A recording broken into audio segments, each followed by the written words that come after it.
I don't really see any room for him right now in a world title picture on SmackDown or Raw.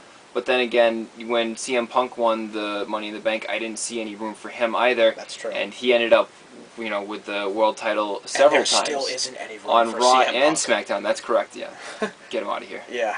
So my hot, I've got the other guy you talked about in that singles match on ECW. I got Chris Jericho as my hot. This guy can just take a ball and run with it. He can be world champion. He can be the Intercontinental champion.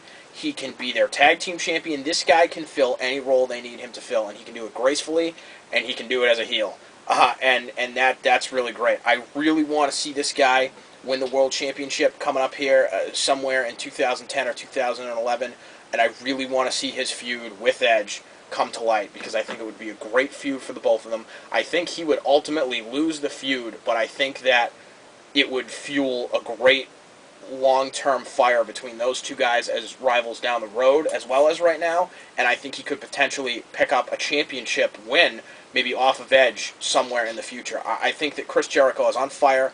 I think he can step into any shoes they ask him to fill, and I think he is an excellent professional and an excellent wrestler. Yeah. And he's my pick for Hog. Chris Jericho could lose a feud to Big Show and then lose a feud to Edge, and he'd still be a threat for any world title. The guy does not lose steam. Yeah, he doesn't. And he's great on the mic. And like you mentioned with The Miz, people really hate him. Yeah, people do hate Chris Jericho, and that's because he is good at it, and he makes people hate him, and that's what makes a good heel. Who's your not so hot for this week? Not so hot. I got Jack Swagger as not hot right now. He was my pick to win Kofi Kingston's United States title. I thought that he would have made a great U.S. champion, but they gave it to The Miz, and to get beat out by a guy who really hadn't proved anything as a singles wrestler up until this point was a really big letdown, I think, for Jack Swagger. And then he came out with his new angle where he was going to go undefeated for the rest of the year, and that didn't pan out. He lost to Evan Bourne, who, as you said, is a glorified jobber right now. Swagger, the last few weeks, he's been in a rivalry with Primo on the Superstars program. So it's an unfortunate turnaround for Jack Swagger. You can catch him every week on Superstars battling Primo. It's if you turn on the TV and turn on WGN America, you will see Jack Swagger's big smiling dopey face up there. I like the guy. I've never hidden the fact that I like the guy. He's a big guy. He's, other than his lisp, pretty good on the mic. He does a good job of getting people to boo him with one or two sentences of mic time. He's not a great wrestler, but he also can make a match go on for 10-15 minutes without it being painfully boring. So although he's not spectacular, he's consistent. He can fill a hole in a card where you need a heel to battle somebody and lose, or pick up the victory and put a big smile on his face after the match. But I would agree that he's not being utilized. I think that he's a lot more watchable on Raw than he was on ECW, at least for me anyway. I know that you might not necessarily agree with that. I know you liked his role on ECW. But the thing that I really like about Jack Swagger is he wrestles a style, and he sticks to it. So, yeah, disappointing couple months for Jack Swagger. No, I would agree. My not right now is the Hart Dynasty, Tyson Kidd and David Hart Smith, of course, with Natalya of Neidhart fame.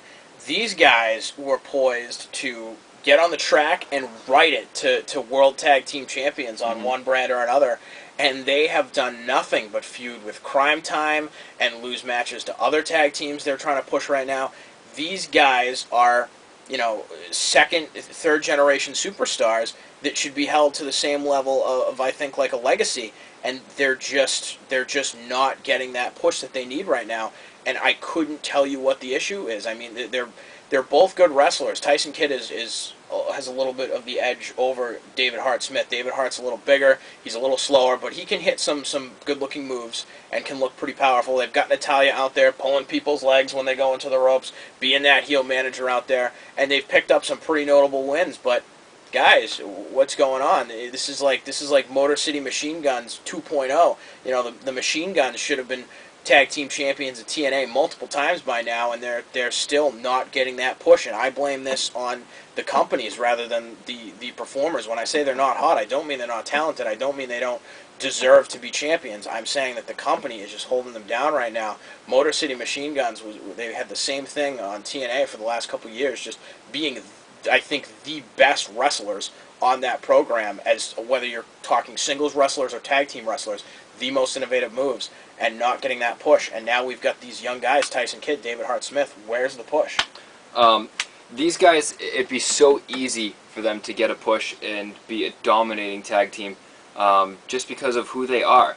And you hear their entrance music, and it starts off like Bret the Hitman Hart's, and it gives you that feeling for any longtime wrestler, longtime wrestling fan. But it's kind of a byproduct, again, of what they did. They had to do something with Jericho and the Big Show. They were being underutilized, so they put the straps on them. And again, it's the reason why I'm so conflicted when it comes to those guys, because they're really holding down tag teams like Legacy and the Hart Dynasty. Absolutely. Absolutely. All right, let me just mention one other person who I think is not so hot. Chris Masters. This is very much his fault. The guy has got a $1 billion body and a 2-cent brain, unfortunately, and you could put that man in a paper bag and he could not wrestle his way out of it. I have always been a huge Chris Masters fan. I was psyched when they re-signed him. I was a fan of the leaner meaner Chris Masters when he had the goatee and dropped like 20 pounds of muscle.